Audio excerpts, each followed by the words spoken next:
जो 13 cluster area हैं, जे cluster जिनको बोलते हैं, झुग्गी झोपड़ी भी बोलते हैं, बेचारे 40-45 साल से रह रहे हैं। एक तो इनको पक्के मकान मिलने चाहिए। बहुत ही नारकी जीवन में लोग जी रहे हैं वो, और 10 गज के अंदर 10 मकान रह रहे हैं। तो मुझे लगता है कि ये काम तुरंत में होना चाहिए, और मैं अगर ऊपर वाला मुझे इसके ऊपर मौका देता है तो मैं इसकी लड़ाई लड़ूंगा।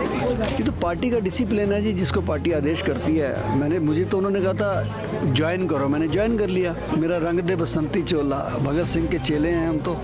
केजरीवाल भी भगत सिंह के चेले हैं, हम भी भगत सिंह जी के चेले हैं। दोनों के आइडियल वही हैं। साल पहले मैंने किसी व्यक्ति को अपनी डेड बॉडी, बच्चे की डेड बॉडी के लिए लोगों की जली हुई लकड़ियाँ चुराते हुए देखा था।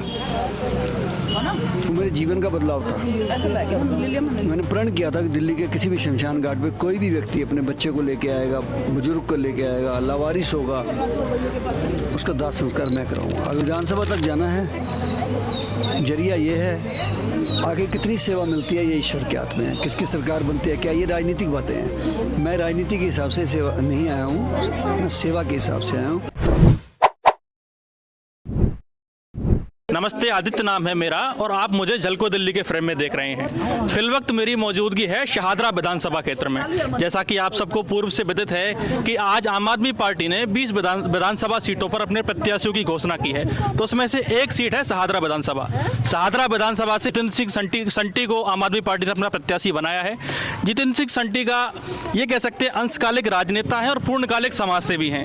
2013 में भी ये विधायक रह चुके हैं बीजेपी के टिकट पे लगभग 6 महीने तक। उसके बाद 2015 में पुनः चुनाव हो गए थे। तो आइए जितिन सिंह संटी से जुड़ते हैं और शहादरा विधानसभा क्षेत्र के विजन को लेकर के इनका क्या मानना है, आइए बात करते हैं। नमस्कार सर, बहुत बहुत थैंक यू। बधाई हो सर आपको विधायक का चुनाव टिकट मिलने के लिए। शुक्रिया आपका बहुत बहुत। सर क्या आप, मैं बहुत ही छोटे तौर पर पूछना चाहूँगा कि अब शहादरा विधानसभा के लिए मोटे तौर पर आपका क्या विजन है, क्या आपके काम प्राथमिकता पर रहेंगे? देखिए, मैं पहले भी 10 साल पहले विधायक भी था, उससे पहले 2 बार काउंसलर था जी। मुझे जन जन की समस्या पता है। यहाँ जो 13 क्लस्टर एरिया हैं, जे क्लस्टर जिनको बोलते हैं, झुग्गी झोपड़ी भी बोलते हैं, बेचारे 40-45 साल से रह रहे हैं। एक तो इनको पक्के मकान मिलने चाहिए, और यहाँ पे बेरोजगार बच्चे बहुत हैं जी, उसके ऊपर भी हमें कार्य करना पड़ेगा। और सबसे बड़ी बात है कि शहादरा के अंदर पार्किंग नहीं है, कोई व्हीकल्स बढ़ गए हैं। जो पुराना शहादरा है ये बहादुर शाह जफर के टाइम से है, तो मैं पार्किंग पे पूरा ध्यान दूंगा। मेरी ये 3 प्रायोरिटी रहेंगी, बाकी तो रोज काम निकलते रहते हैं। सर ये बात तो मोदी जी भी कहते हैं, जहाँ झुग्गी वहाँ मकान, तो उस योजना में यहाँ पे काम नहीं हुआ क्या? हमारी एक कलंदर कॉलोनी है, इसको 20 साल से कहा जा रहा है कि आपका सर्वे हो रहा है, सर्वे हो रहा है, सर्वे हो रहा है, लेकिन आज तक सर्वे नहीं हुआ, कोई मकान नहीं मिले उनको। बहुत ही नारकी जीवन में लोग जी रहे हैं वो, और 10 गज के अंदर 10 मकान रह रहे हैं। तो मुझे लगता है कि ये काम तुरंत में होना चाहिए, और मैं अगर ऊपर वाला मुझे इसके ऊपर मौका देता है तो मैं इसकी लड़ाई लड़ूंगा। सर सियासी हलकों में ये सकुगाहट है कि रामनिवास गोयल जी की सम्मानजनक विदाई करके जितिन सिंह संटी जी को टिकट दिया गया है, तो आप इससे सहमत हैं सर? इसमें बुरी बात क्या है? आपने खुद ही बोल दिया सम्मानजनक विदाई। उन्होंने बहुत सेवा की हमारे एरिया की। 5 साल पहले 93 से 98 तक रहे, फिर अब 10 साल रहे। बहुत अच्छे काम किए उन्होंने, और हमारे बुजुर्ग हैं, वो हमारे क्षेत्र के रहने वाले हैं। मेरा और उनका घर विवेक विहार में इकट्ठे है। ये तो पार्टी का डिसिप्लिन है जी, जिसको पार्टी आदेश करती है। मुझे तो उन्होंने कहा था ज्वाइन करो, मैंने ज्वाइन कर लिया एक सिपाही के रूप में। मुझे कहीं भी दिल्ली के कोने में टिकट दे देते, मैं खड़ा हो जाता। उनको ठीक लगा शहादरा में शहादरा, और मैं जो अभी भी चुनाव लड़ूंगा तो सानिध्य तो श्री रामनिवास गोयल जी का ही रहेगा ना। आपके समर्थक भी अभी नारा लगा रहे थे सर, ये पीली पगड़े की कोई खास वजह? मेरा रंग दे बसंती चोला, भगत सिंह के चेले हैं हम तो। केजरीवाल भी भगत सिंह के चेले हैं, हम भी भगत सिंह जी के चेले हैं। दोनों के आइडियल वही हैं। और उन्होंने कहा था ना कि खून शहीदों का प्यारो मिला हुआ इस रंग में, जिन्हें देश व जान से प्यारा आओ हमारे संग में। हमने अपने प्राणों से आज आज़ादी को तोला, मेरा रंग दे बसंती चोला, मेरा रंग दे बसंती चोला।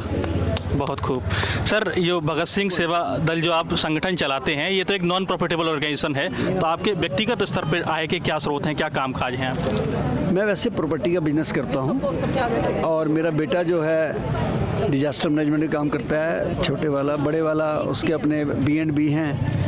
परमात्मा की बहुत कृपा है हमारे ऊपर, और सोशल सर्विस में 30 साल हो गए हैं। 70,000 से ज़्यादा डेड बॉडी हम कैरी कर चुके हैं। मीठा मुंह वाह, हमने तो खा लिया। उन सेवाओं ने मुझे यहाँ पहुँचाया आज।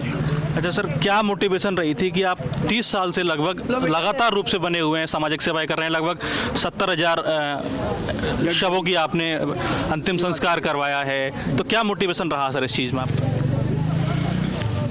30 साल पहले मैंने किसी व्यक्ति को अपनी डेड बॉडी, बच्चे की डेड बॉडी के लिए लोगों की जली हुई लकड़ियाँ चुराते हुए देखा था। वो मेरे जीवन का बदलाव था। मैंने प्रण किया था कि दिल्ली के किसी भी शमशान घाट पे कोई भी व्यक्ति अपने बच्चे को लेके आएगा, बुजुर्ग को लेके आएगा, लावारिस होगा, उसका दाह संस्कार मैं कराऊंगा, अगर उसके पास पैसे नहीं होंगे। बढ़ता चला गया काम, एम्बुलेंस बना ली, शव वाहन बना लिए। कोरोना जैसे समय में 4,266 डेड बॉडी को क्रिमेट करने का मौका मिला। राष्ट्रपति जी ने बुला के पद्मश्री दिया।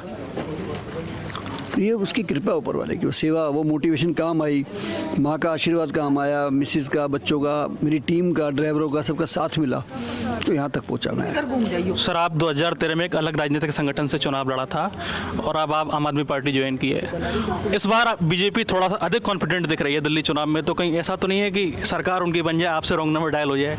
मेरा क्या लेना देना इससे, मैं किसी उस मोटिव से नहीं लड़ रहा हूँ। मैंने पहले कहा कि केजरीवाल जी सेवा कर रहे हैं जिंदा लोगों की, पैदा होने से लेकर बुजुर्ग होने तक। जाते जाते हमारी सेवाएं शुरू होती हैं शमशान घाट पे, हॉस्पिटल में, क्रिमेशन में, अस्थियां ले जाने में, तो हमारी सेवाएं मिलती जुलती हैं। कोरोना में क्यों नहीं बोला आपने? और कोविड के उस भयानक काल में जब बच्चे बाप की लाश को हाथ नहीं लगा रहे थे, उस समय हमारे वॉरियर्स ने जो काम किया, ये सब उसी की मेहरबानी है। हम अपने काम से हटने वाले नहीं हैं, हमारा काम बढ़ेगा, कम नहीं होगा।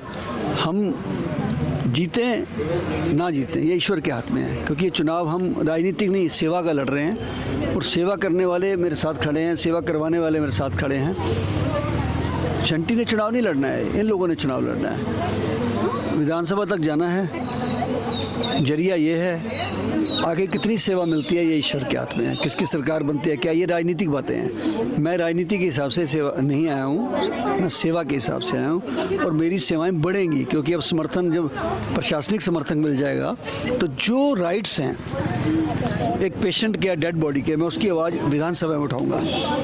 आपके हाथ जब मजबूत रहेंगे तो बेहतर काम कर पाएंगे। यस, मैं बताना चाहता हूँ कि हॉस्पिटल वाले या कुछ भी डेड बॉडीज़ के साथ जो अन्याय करते हैं, पैसों के लिए डेड बॉडी नहीं देते, उनके भी अपने ह्यूमन राइट्स हैं भाई, उनके भी कुछ फंडामेंटल राइट्स हैं, क्यों ना दें वो, क्यों ना उनका काम करें। तो मैं वादा करता हूँ कि मैं वो सारे जो राइट्स हैं पेशेंट्स के, डेड बॉडी के, उनको दिलाने के लिए विधानसभा में बैठ के काम करूँगा। हमारे चैनल के माध्यम से आपके विधानसभा क्षेत्र के लोगों को कोई संदेश देना चाहेंगे? झलको टीवी के माध्यम से सभी को ये कहना चाहूँगा कि मैं किसी पॉलिटिकल नाते से नहीं, सेवा के नाते से आपसे निवेदन करूँगा कि हो सकता है आप दूसरी पार्टी के लोग हों, किसी और विचारधारा के हों, लेकिन आपकी वोट अगर सेवा में आती है तो मुझे लगता है कि कहीं ना कहीं सकर्त होगी, और कोई और साकर्त होगी, और उसको और लोग सेवा करने वालों को उससे मोटिवेशन मिलेगी, और लोग सेवा में आएंगे। जी, बहुत बहुत शुक्रिया सर।